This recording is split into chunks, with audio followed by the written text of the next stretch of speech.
La cervecera que hace Constellation Brands presenta The Mexican Dream. La seguridad de su territorio y de los ciudadanos son los más básicos requisitos de un gobierno. ¿Qué pasa si el gobierno falla en proteger a sus ciudadanos? ¿Qué es la seguridad y cómo la entendemos? ¿Cómo afecta la inseguridad a México y Estados Unidos? Hemos hablado de lo que ocurre en un país afecta al otro. ¿Es la situación en seguridad también?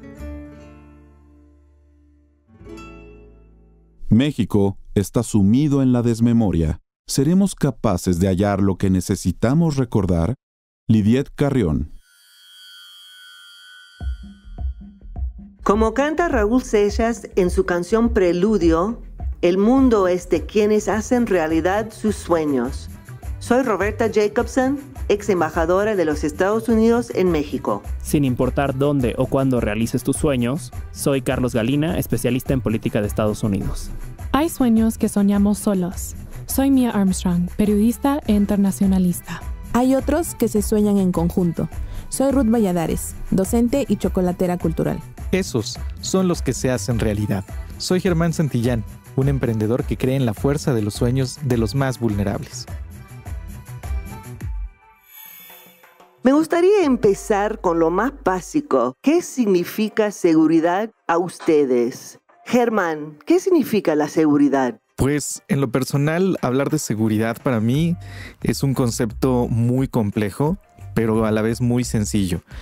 Creo que la seguridad se siente cuando te sientes pleno, y la plenitud puede venir en diferentes niveles. Plenitud laboral, plenitud de seguridad física, plenitud en la ejerción de tus derechos. Y creo que nosotros como ciudadanía y como colectividad deberíamos de hacer pequeñas acciones para tener y asegurarnos de que esta característica de nuestra sociedad pueda cubrirse a plenitud. Bueno, muy interesante. ¿Y cómo ve la seguridad y cómo definen, Carlos? Yo creo que estoy completamente de acuerdo con lo que Germán comenta, y creo que otra parte de la seguridad también viene, desde mi perspectiva, en tener una garantía de un estado de derecho, un estado donde sepas que va a haber tanto una persecución del delito como un proceso legal justo, y que haya una acción, una reacción. Y creo que al hablar de seguridad tendemos a enfocarnos mucho en tal vez el número de personas capturadas, el número de combates que hay en el país, el número de kilos o medidas de sustancias de drogas que se han capturado, y tendemos a hablar un poco menos de qué está pasando en el sistema de justicia. Bueno, eso es muy interesante porque la seguridad entonces significa un proceso no solamente de crimen o falta de crimen, sino también todo el proceso hasta la justicia. Mía, ¿qué significa la seguridad? Tú vives en la Ciudad de México y tú eres estadounidense, pero ¿qué significa la seguridad para ti? Sí, yo creo que es difícil definir la seguridad, pero creo que todos sabemos cuando nos sentimos seguros, ¿no? Y creo que Germán y Carlos tienen razón, que tenemos que pensar en la seguridad como comunidad, ¿no? Porque yo creo que lo que pasa es que cuando nos sentimos inseguros, de repente sentimos que este espacio, tal vez un parque público, tal vez el transporte público, tal vez nuestras escuelas, ya no son para nosotros, ¿no? Pertenecen a alguien más. Y eso a largo plazo realmente tiene un efecto muy dañino en nuestras comunidades. Y entonces yo creo que muchas veces no vemos más allá de los efectos que la seguridad tiene en nuestra día al día, ¿no? En cómo eso a largo plazo puede dañar a nuestras comunidades. Y de repente, o sea, nosotros nos encerramos por necesidad, pero eso va a hacer que no podemos progresar como sociedad y como comunidad. Y entonces yo pienso mucho en cómo podemos acercarnos a soluciones de seguridad como comunidad. ¿Cómo podemos asegurarnos de que hay más voces que están presentes en estas conversaciones de cómo podemos hacer más seguras a nuestras comunidades? Por ejemplo, yo creo que en estas conversaciones del gobierno o de las fuerzas de seguridad, los miembros de la propia comunidad deben de estar involucrados, ¿no? Porque muchas veces ellos saben los riesgos particulares de sus comunidades y también pueden saber algunas soluciones que tal vez son soluciones que las policías o las fuerzas de seguridad pues no tienen pensados. Entonces yo creo que se trata de abrir el diálogo. Quiero preguntar a Ruth, porque surgió un poquito el tema de la mujer en la definición de seguridad. Y yo me gustaría preguntar a Ruth, ¿qué significa la seguridad? Y especialmente la perspectiva de una mujer en áreas rurales. Sí, justamente la pregunta que usted me hace, juntándola con lo que acaba de mencionar Mía, a mí me parece bastante importante de resaltar. ¿Por qué? Porque desde mi perspectiva, seguridad en el estricto sentido de la palabra tendría que ver con un sentimiento de seguridad, de confianza, ¿no? De poder realizar todas tus actividades sin tener que preocuparte por alguna otra cosa. Si uno le añade como algunas expectativas personales y demás, bueno, ya se va ampliando el concepto. Sin embargo, creo que esto es fundamental a la hora de construir comunidad, porque justo como lo decía Mía, nosotros allá en la Mixteca, en Oaxaca, tenemos ejemplos de comunidades que han retomado la construcción de un concepto de seguridad o de métodos de seguridad con base a las aportaciones de cada uno de los miembros de esas comunidades. Y para esto voy a dar un ejemplo. En alguna de las comunidades en donde trabajamos, es muy común que todas las personas, llegada su mayoría de edad, toman participación en esa construcción de métodos de seguridad para su comunidad, para sus familias. Tanto es así que tienen reglamentos propios sobre velocidad en las calles, sobre horarios de venta quizá de alcohol o de algunos alimentos o bebidas. También se turnan en las escuelas para hacer estos cuidados al ingreso o al finalizar las clases. Es decir, toman la seguridad en sus manos, tal vez por falta de presupuesto, por falta de cuerpos policíacos o por la lejanía también que llegan a tener de las capitales estatales. Sin embargo, creo que estas comunidades son un claro ejemplo de que los métodos de seguridad o la seguridad como concepto se puede construir con base a toma de decisiones personales y comunitarias que puedan beneficiar, en este caso, a una comunidad, puede ser a una escuela, a una colonia, un grupo de ciudadanos, etcétera. Y bueno, creo que eso también es digno de compartir y también de tomar el ejemplo quizá para otros ejemplos, para otras situaciones. Yo creo que es muy importante lo que ha dicho Ruth sobre el tema realmente de autodefensa de una comunidad. Pero también hemos visto ejemplos de autodefensa que ha convertido en tipo vigilantes. ¿Qué piensan ustedes sobre el tema de qué parte de seguridad deben realmente tomar fuerzas de seguridad policíacas y cuál es la parte individual o de la comunidad? Porque Mía también ha dicho que tenemos que abrir la conversación y estoy totalmente de acuerdo que la fuerza de seguridad necesita escuchar los problemas de la comunidad, pero ¿es posible que autodefensa convierta en algo un poco más oscuro, digamos? Voy a empezar quizás con Carlos. Yo creo que el gran problema que existe tanto con el surgimiento de autodefensas que se terminan, como tú mencionas, en algún tipo de vigilantismo, a autodefensas que sí son exitosas, es la falta de un Estado de Derecho en general dentro del país. Creo que hemos fallado en construir instituciones que tengan la autoridad y tengan no solo la autoridad, sino la legitimidad ante la sociedad para perseguir cualquier tipo de delito. Tengo aquí una cifra de que en México de cada 100 delitos que se cometen, solo 6.4 se denuncian, y de cada 100 delitos que se denuncian, solo 14 se resuelven. Entonces, esto es una probabilidad de que solo un 0.9% de que un delito sea cometido sea resuelto. Entonces, cuando pensamos en una cifra como esta de un 0.9%, creo que lo que a mí me sorprende más es que no vivamos en un estado mucho más desastroso del que vivimos, sabiendo que la tasa de impunidad es básicamente del 98%.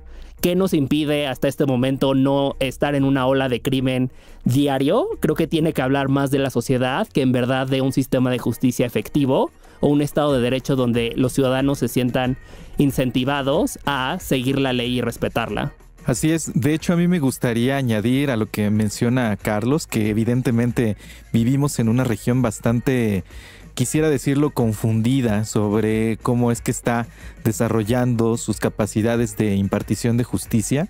Creo que muchas veces como mexicanos se nos está solamente recordando sobre la implicación de estos grupos delictivos, pero al mismo tiempo se nos habla, ¿no? Siempre es este sueño de decir, ¿cuándo se va a terminar la violencia en México? Pero creo que para abordar también ese tema tendríamos que verlo de una forma sistemática.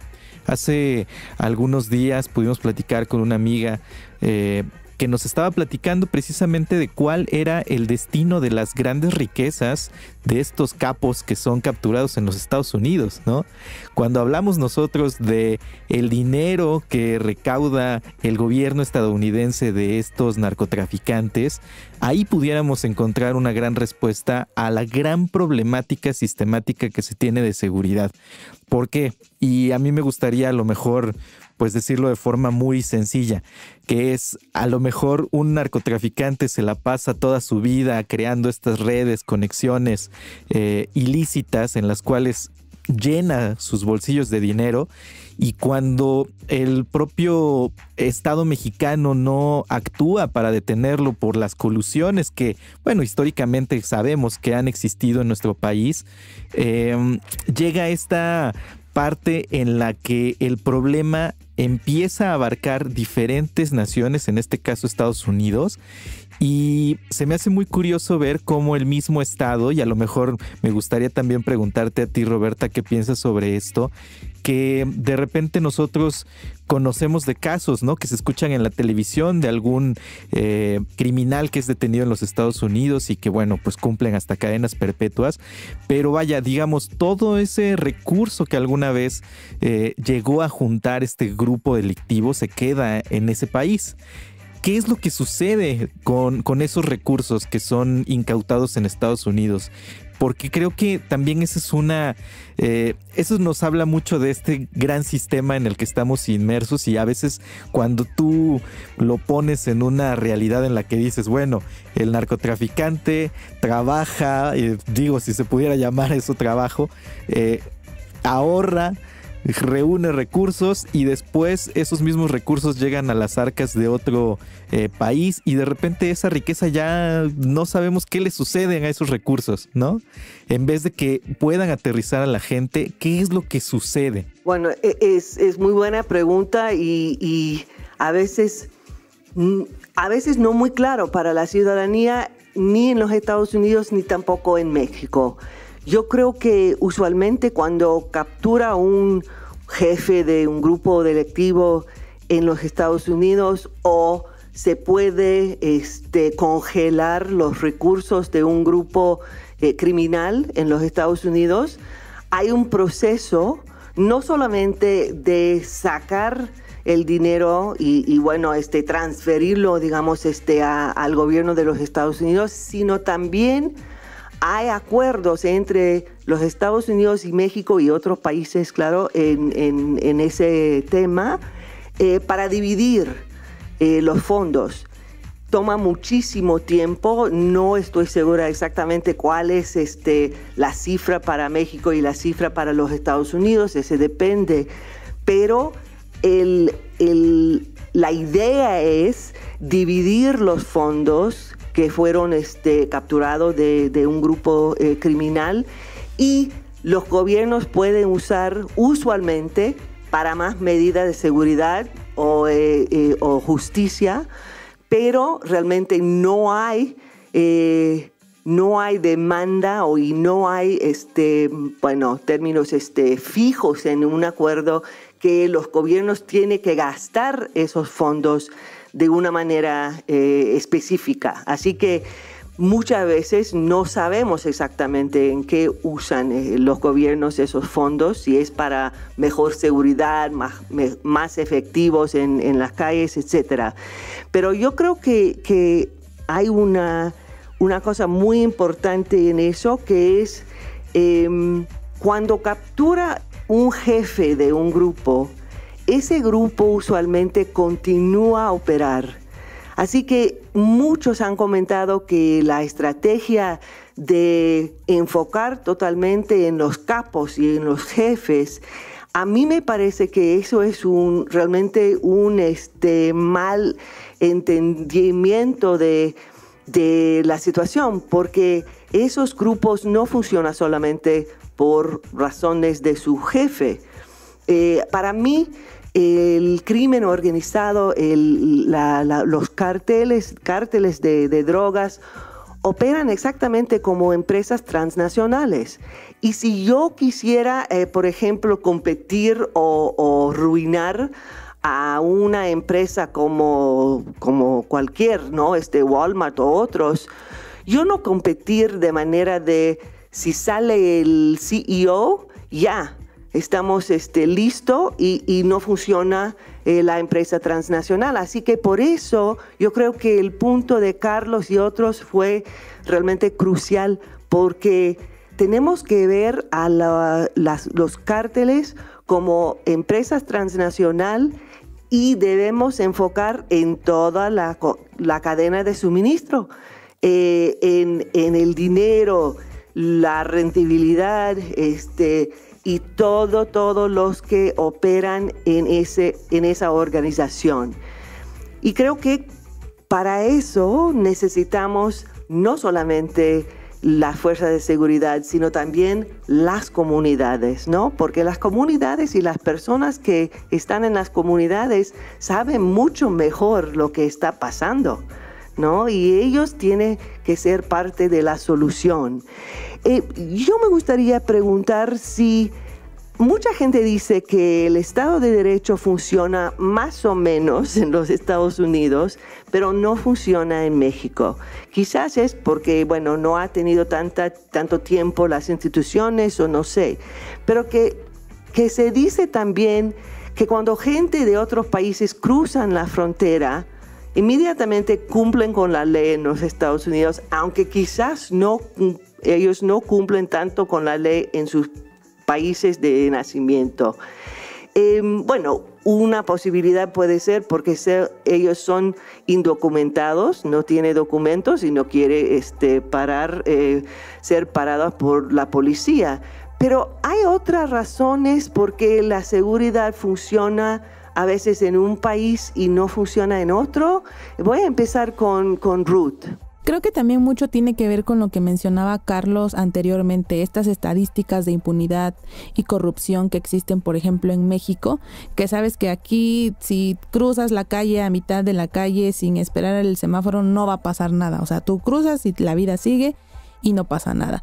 Sin embargo, cuando llegas a un país, en este caso como Estados Unidos, que no solamente, o sea, que tú al violar una regla como esta tan simple de tránsito, el único que va a quedar mal, por así decirlo, que va a estar fallando, eres tú, porque ya existe toda una cultura hecha a base de reglas, de seguimiento de reglas, de infracciones quizá, en el cual también tú te ves orillado a seguir justamente. Y yo tengo miedo de que voy a estar parada por la policía. Eso me restrinjo. Así es, incluso a mí me pasó, o sea, con eso de que fui en un programa y que básicamente tenía como la visa y el respaldo de que iba a un programa profesional y demás, yo también entré con esta mentalidad de decir, aquí las cosas se hacen distinto y sí o sí voy a respetarlo. En primera, porque yo también represento a un equipo de trabajo, a un proyecto que en este caso es Oaxacanita, entonces también yo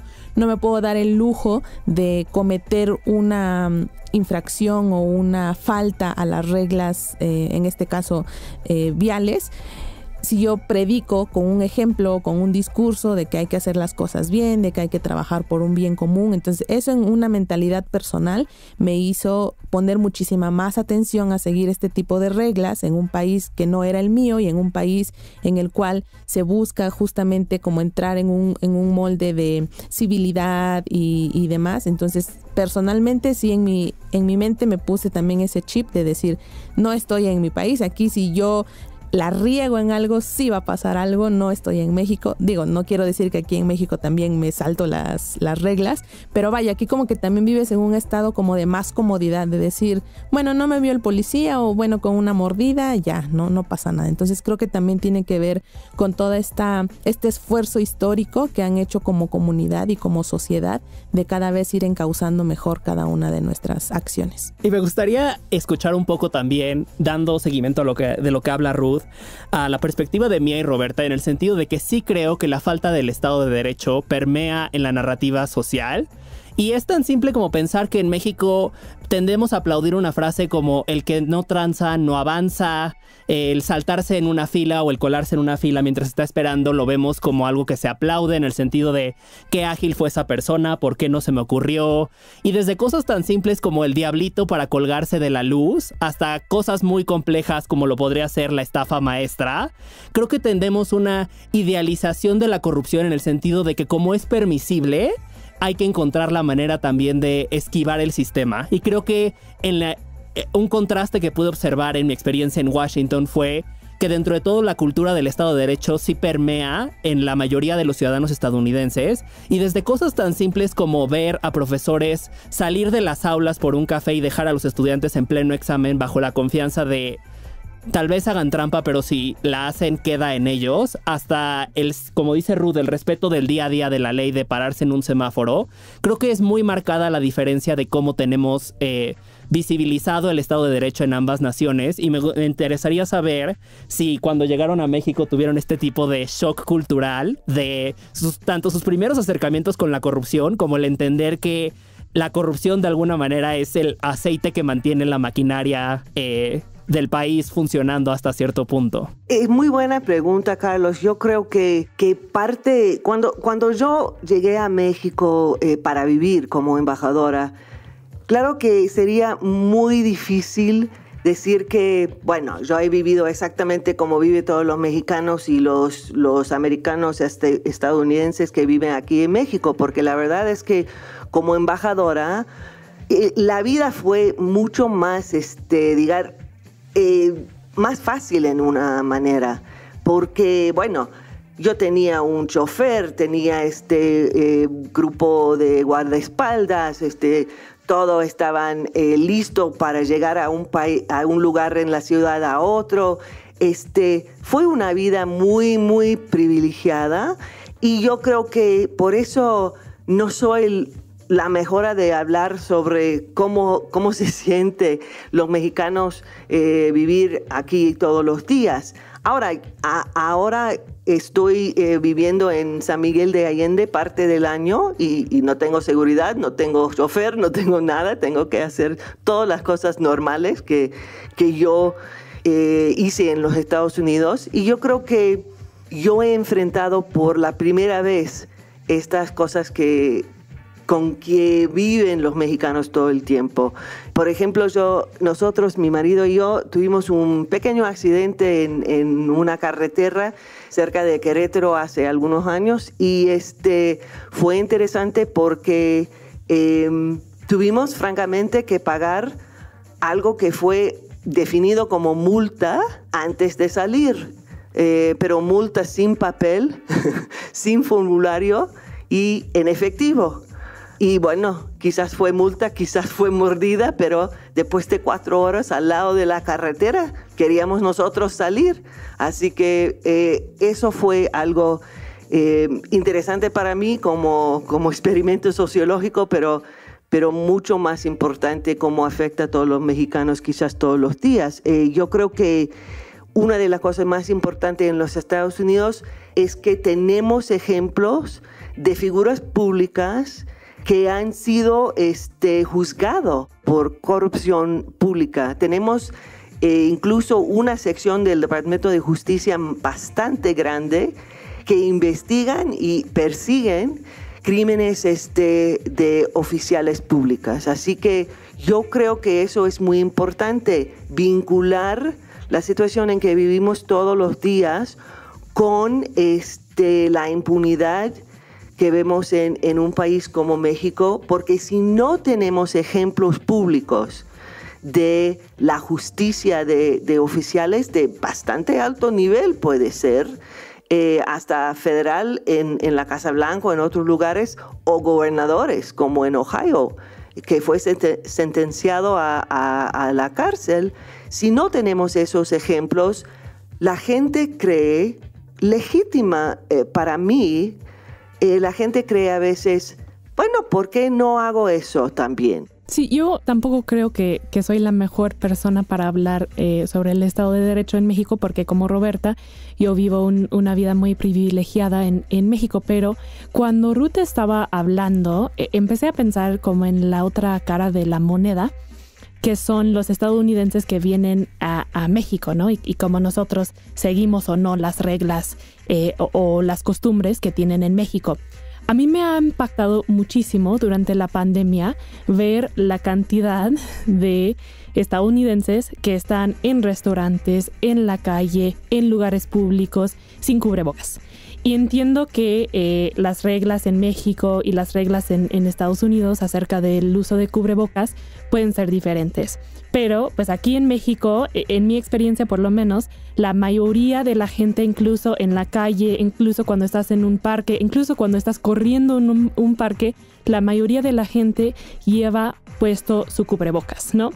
Y a veces a mí me ha tocado ver a estadounidenses incluso enojarse porque alguien les pide ponerse el cubrebocas, ¿no? Y eso a mí me parece pues súper irrespetuosa y creo que también, o sea, podemos ver miles de ejemplos muy vergonzosos de comportamiento de estadounidenses, por ejemplo, en Cancún, el famosísimo Spring Break. O sea, yo creo que a veces los estadounidenses llegan aquí en México y no tienen el respeto que deben de tener para las reglas y las costumbres que existen en este país. Porque si tú estás en un país durante una pandemia y estás de vacaciones o estás viviendo aquí o estás trabajando aquí, o sea, tienes la obligación de ponerte el cubrebocas. Es algo muy sencillo. Y yo creo que pues es algo que a mí me ha impactado mucho ver eso. Roberta, a mí me gustaría preguntarle algo.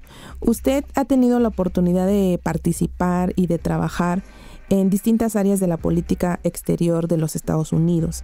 Desde su perspectiva, ¿cómo se ha visto afectada o, en su caso, fortalecida la relación entre ambas naciones a raíz de una creciente inseguridad en nuestro país?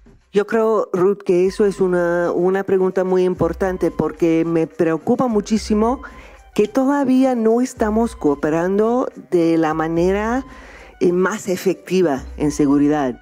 Ejemplos son como demasiado armas de los Estados Unidos tránsito a México y no hemos tomado suficiente responsabilidad para parar este flujo, ¿no? Y por ejemplo, especialmente en armas de alta calidad, tecnología, etcétera.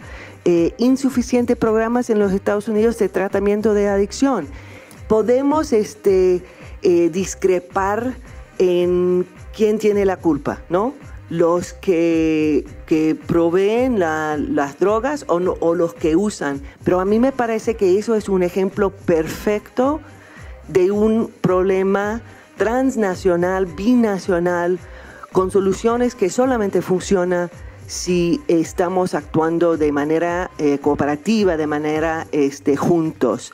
Así que yo no creo que podemos resolver ese problema muy rápido, pero estoy seguro que necesita realmente trabajar juntos. Y yo me gustaría ver mucha más responsabilidad a ambos lados para trabajar juntos.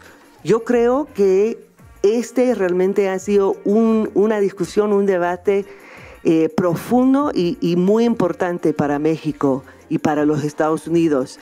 Claro que no podemos hablar de todos los aspectos del problema, pero espero que esa conversación ha realmente ayudado a todos pensar en cómo puede mejorar la situación de seguridad, de justicia y de la impunidad con que vivimos nosotros en México y a veces en los Estados Unidos. Les invito a todos a escuchar el siguiente capítulo de The Mexican Dream, Somos los de allá. La migración es un fenómeno complejo y no reconocemos que no es solamente gente viajando al norte, sino también muchos estadounidenses viviendo en México. ¿Cómo entendemos la migración como fenómeno? Fuente de fuerza y no solamente como un problema de resolver. Gracias por escuchar The Mexican Dream. Sigue, escucha y comparte este podcast en Spotify o en tu plataforma de audio favorita. Califícanos y déjanos tus comentarios. Son importantes para nosotros. Acompáñenos en el próximo episodio. Y recuerda que los sueños que se sueñan en conjunto se hacen realidad. Este es un podcast de la colección Pensando un País, producido por Hook Audio.